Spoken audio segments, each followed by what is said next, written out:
Students, मेरा नाम doctor Gajendra पुरोहित है। यहां से मेरे सेशन की शुरुआत होती है। कितने लोग पढ़ रहे हैं मुझसे? एक बार प्लीज। ओके सब। So thank you so much for inviting me for this talk and मैं ज्यादा बड़ी बात नहीं करूंगा, जुड़ के बात करूंगा।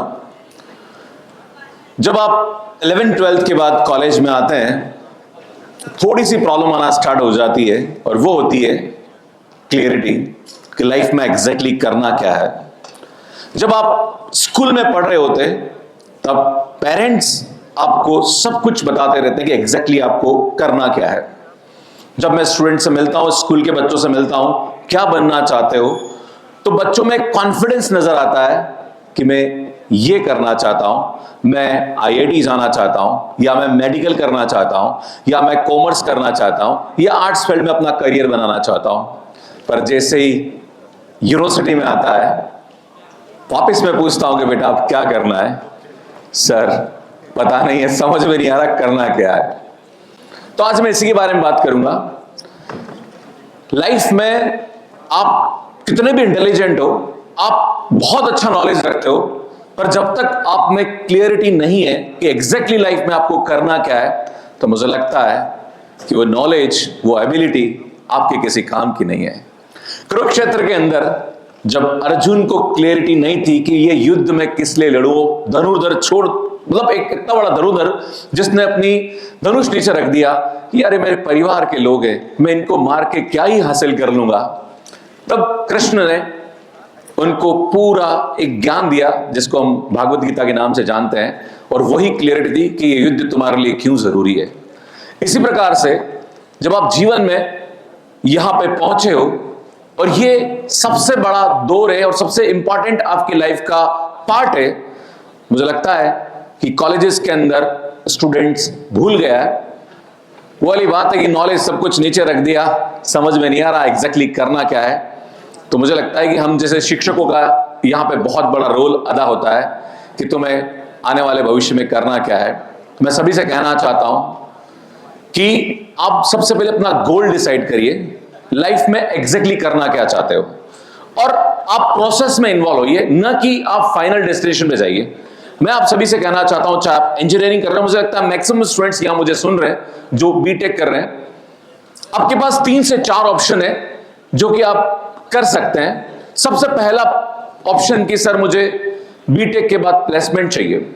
अगर प्लेसमेंट आपका ऑब्जेक्टिव है तो मुझे लगता है 2nd year, 3rd year, 4th year आप फुली अपने स्किल और अपनी जो नॉलेज है उस पर काम करना चाहिए। और सबसे बड़ी बात, अगर आप किसी भी कंपनी में प्लेस्ड होते हो, जितने भी लोगों को आप यहां सुन रहे हैं, मुझे लगता नहीं ऐसा कोई व्यक्ति होगा जो दिन में 8 से 10 घंटे काम नहीं कर रहा है। क्या आप ईमानदारी से 8 से 10 घंटे काम कर रहे हो? बिल्कुल नहीं। मुझे लगता है जो बच्चा इंजीनियरिंग कर रहा होता है वो दिन में 1 घंटा भी ईमानदारी से खुद के डेवलपमेंट के लिए काम नहीं कर रहा होता, और वो सपना देखता है कि मुझे कंपनी में प्लेसमेंट चाहिए।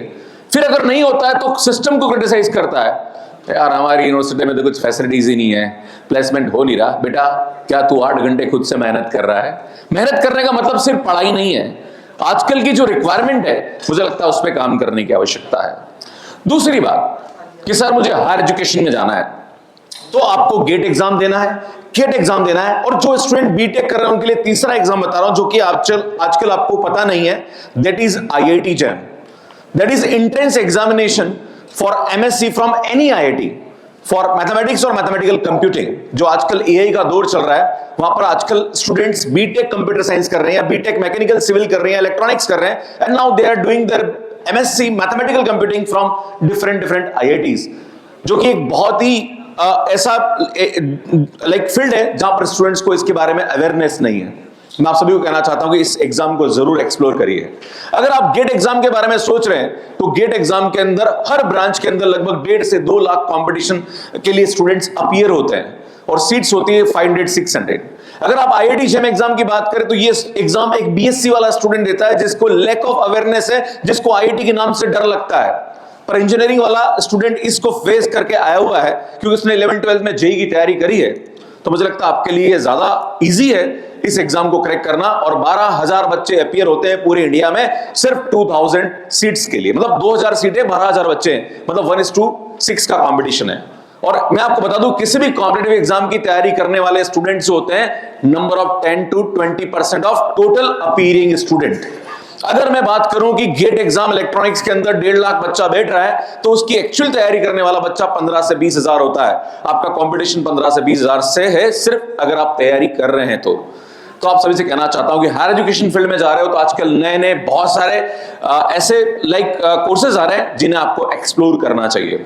तीसरा कि सर मैं खुद का स्टार्टअप करना चाहता हूं, पर खुद का स्टार्टअप करना है, आइडियाज नहीं आ रहे। सर आइडियाज कैसे आए, इसके लिए जो मैं आपके सामने आज बात करने वाला हूं कि कोई भी आइडिया पे अगर आपको काम करना है तो पहले आइडिया को डिकोड करना पड़ेगा। आज अगर आप मेरी बात करोगे, सर आपने यूट्यूब की शुरुआत करी, मैं आपको बताना चाहता हूं कि मैंने लगभग 17 से 18 साल अलग अलग इंजीनियरिंग कॉलेजेस में पढ़ाया है।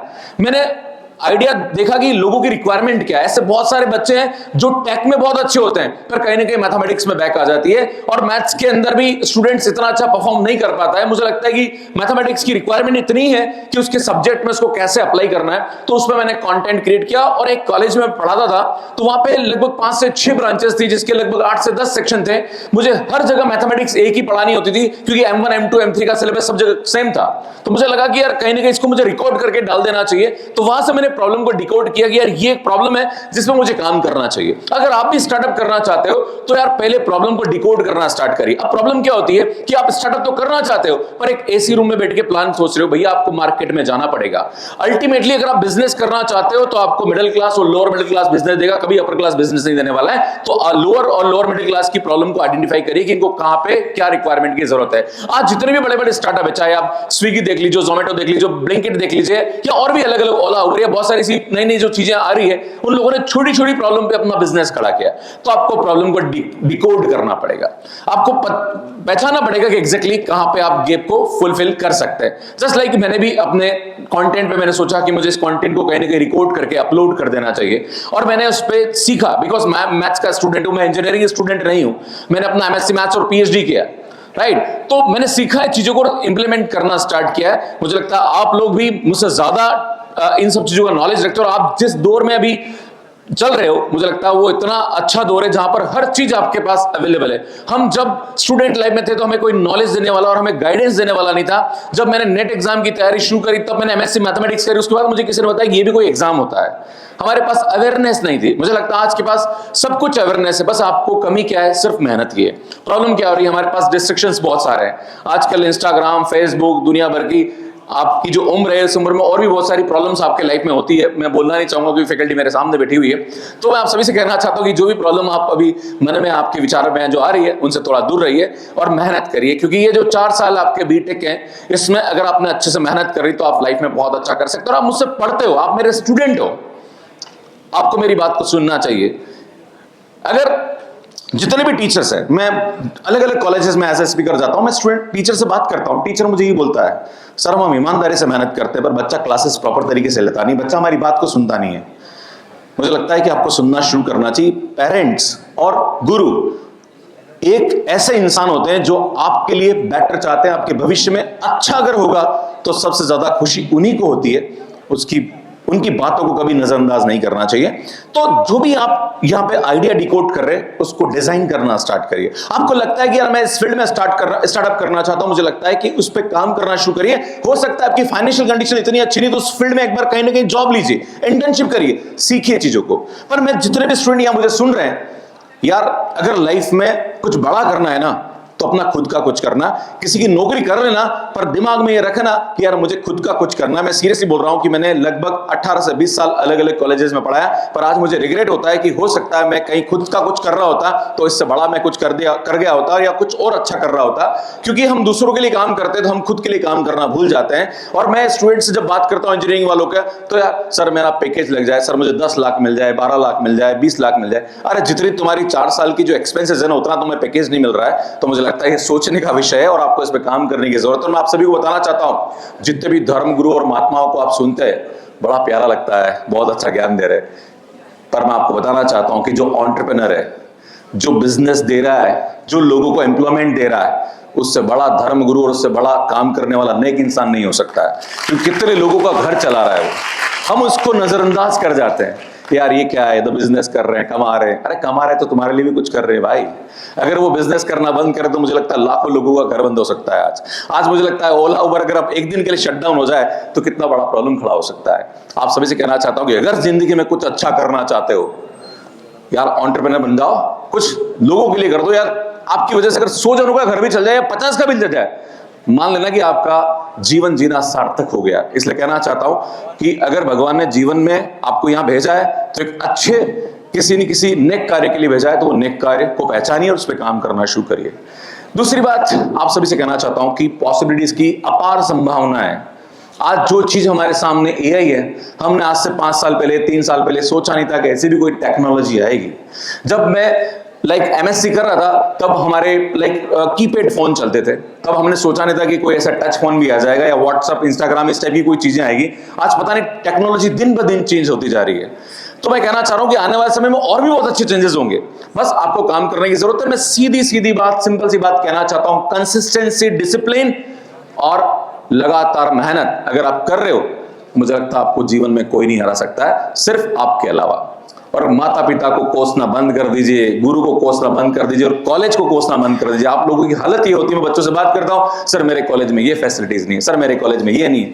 अरे यार, एक जगह खाना खाने जा रहे हैं और आपके मन में भाव आ रहा है कि ये खाना कैसे हाथों से बनाया होगा, कितनी गंदी चीजें डाली होगी, यार वो खाना कभी आपके जीवन में आपके शरीर को संतुष्ट नहीं कर सकता। इसी प्रकार से ज्ञान भी होता है। जिस जगह से आप ज्ञान ले रहे हो, जिस गुरु से ज्ञान ले रहे हो, यार उस गुरु के प्रति या उस ज्ञान के प्रति अगर आपकी कृतज्ञता नहीं है तो जीवन में कभी आपको सार्थक या आपके जीवन में कोई उसको प्रगति नहीं दे सकता। इसलिए हमेशा सम्मान करिए अपने गुरु का, अपने माता पिता का, और जहां से ज्ञान ले रहे हो उसका सम्मान करिए, क्योंकि वही आपको जीवन में आगे देगा। ऐसे बहुत सारे गुरु थे जिन्होंने 9th 10th में आपके लिए जीवन लगा दिया, आपके लिए पता नहीं क्या क्या कर दिया। अरे टीचर्स डे पे कभी विश कर दिया करो भाई, sir thank you so much, madam thank you so much. अरे कुछ नहीं चाहिए, माता पिता और गुरु को कुछ नहीं चाहिए, सिर्फ यही चाहिए, थैंक यू। अगर माँ खाना बना के ला रही है और एक दिन बोल दो माँ आपने बहुत अच्छा खाना बनाया, मैं कहना चाहता हूं ईमानदारी से अगले दिन कुछ नया बना के देगी आपको।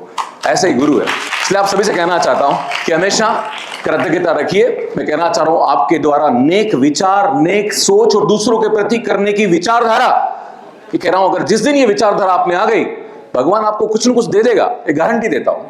मैं आपको कहना चाहता हूं मैं यहां क्यों खड़ा हूं। मैं सरकारी स्कूल से पढ़ा हूं, सरकारी कॉलेज में अपना पढ़ाई करा और बहुत सारे स्ट्रगल्स हमने किए हैं। मैं कोई स्टोरी नहीं सुनाना चाहता हूं, नहीं तो अभी विजेंद्र सर वाली बात याद आ जाएगी मुझे कि आजकल कहानियां तो मैं कहानियां नहीं सुनाना चाहता, और मैं तो अपनी रियल लाइफ की बात कर रहा हूं। पर कहना चाहता हूं आप सभी से, यार ऐसी कहानियां आपके घर में मिलेगी, आपके माता पिता से सुनिए, कभी बैठिए उनके पास, यार किस स्ट्रगल से उन्होंने सफलता हासिल करी और यहां तक पहुंचे। आपके घर में कहानी कहीं और ढूंढने की आवश्यकता नहीं है, वो सबसे बड़ा मोटिवेशन है, आपको लेना चाहिए, आपको आगे बढ़ना चाहिए। तो कुल मिला के मैं आप सभी से यही कहना चाहता हूं कि यार आप जो भी लाइफ में करना, हो सकता है आप स्टार्टअप करना चाह रहे हो या कुछ भी आप नया करना चाह रहे हो, चैलेंजेस आएंगे, लोग आप पे क्वेश्चंस उठाएंगे। जब मैंने YouTube पे वीडियोस अपलोड करना 2019-20 में स्टार्ट किया, बहुत सारे लोगों ने क्वेश्चन किया, अरे क्या पढ़ा रहे हो सर, ये कोई लेवल है क्या पढ़ाने का, ये मैंने कहा भैया आपके लिए नहीं है, मेरे बच्चों के लिए, राइट। तो आप कुछ भी काम करेंगे, लोग आपको नेगेटिव बोलेंगे, आपको डिमोटिवेट करेंगे, हो सकता है बहुत सारी चैलेंजेस को सामना करना पड़े, पर आपको घबराना नहीं है, आपको सिर्फ अपना काम करते रहना है। हाँ, कोई अगर क्रिटिकल क्रिटिसिज्म हो रहा है, सुनिए और उसको इंप्लीमेंट करिए। पर मैं ज्यादातर बच्चों को देखता हूं कि जो स्टार्टअप भी करना चाहते हैं या जो लाइफ में कुछ एक्स्ट्रा करना चाहते हैं, वो इसी वजह से नहीं कर पाते कि दुनिया हमारे बारे में क्या सोचेगी। यार दुनिया अच्छा करोगी तो भी सोचेगी, न बुरा करोगे तो भी सोचेगी, तो दुनिया के बारे में सोचना बंद कर दीजिए। हम आए अकेले हैं, जाएंगे भी अकेले, किसी के सर्टिफिकेट की जरूरत नहीं है कि हमने क्या किया और क्या नहीं किया, हमें सिर्फ आत्मसंतुष्टि के लिए करना है। जिस दिन आपने ये सोचना शुरू कर दिया, मुझे लगता है सफलता बहुत जल्दी आपके सामने नजर आएगी। ऐसे बहुत सारे लोग हैं जिन्होंने सोचना बंद किया और खुद पे काम करना शुरू किया, सफलताएं उनको मिल गई। तो मैं आप सभी से कहना चाहता हूं, लास्ट में मेरा एक ही मैसेज आप सभी से, जीवन में आगे बढ़िए, मेहनत करिए, बस यार जब भी सफलता हासिल कर दें या लाइफ में कुछ बड़ा कुछ कर जाएं, यार अपने माता पिता को मत भूलना, गुरु के प्रति हमेशा कृतज्ञ रखना, और जब भी सफलता हासिल कर लो, आपको जिन लोगों की वजह से आपके जीवन में अच्छा कुछ बड़ा हासिल किया, उनके प्रति देने का भाव जरूर रखिए और कोशिश करिए कि आप कुछ ऐसा कर गुजरे जिससे लोगों की लाइफ में कुछ अच्छा हो। क्योंकि मैं चाहता हूं कि मेरा जो भी स्टूडेंट मुझे सुन रहा है वो कहीं ना कहीं नौकरी ना करे, दूसरों के लिए कुछ ऐसा करे, जैसे बिजनेस करे। या मुझे लगता है कि जो अच्छे बच्चे हैं जिनमें टैलेंट होता है, मैं ऐसे बच्चों को देखता हूं जो 11th 12th में इतना इंटेलिजेंट होते हैं, यार पेरेंट्स लेके आते हैं, सर मेरा बच्चा इतने परसेंट लेके आया, यार 10th में तुम्हारा 90 ऊपर, 12th में तुम्हारा 90 ऊपर, पता नहीं बीटेक में आने के बाद क्या हो जाता है, समझ में नहीं आता है। ये सोचने का विषय है। मैं प्रश्न उठा के आपके साथ जा रहा हूं, मुझे लगता है इसका समाधान जरूर मिलेगा। और जो स्टूडेंट इंजीनियरिंग में मुझसे पढ़े हैं और आपको लगता है कि जीपी सर आपसे पढ़ के मुझे कुछ अच्छा नॉलेज मिला है, सर मेरे एग्जाम में मार्क्स आए, तो मैं गुरु दक्षिणा मांगता हूं कि किसी गरीब की मदद कर देना मेरे नाम से, कि हाँ कोई हेल्प आप किसी को कर दो, उस दिन आप में से मुक्त हो जाओगे। आप सभी का बहुत बहुत धन्यवाद। Thank you so much for inviting me for this Ted talk and TEDx team BB AU को बहुत बहुत धन्यवाद। Thank you.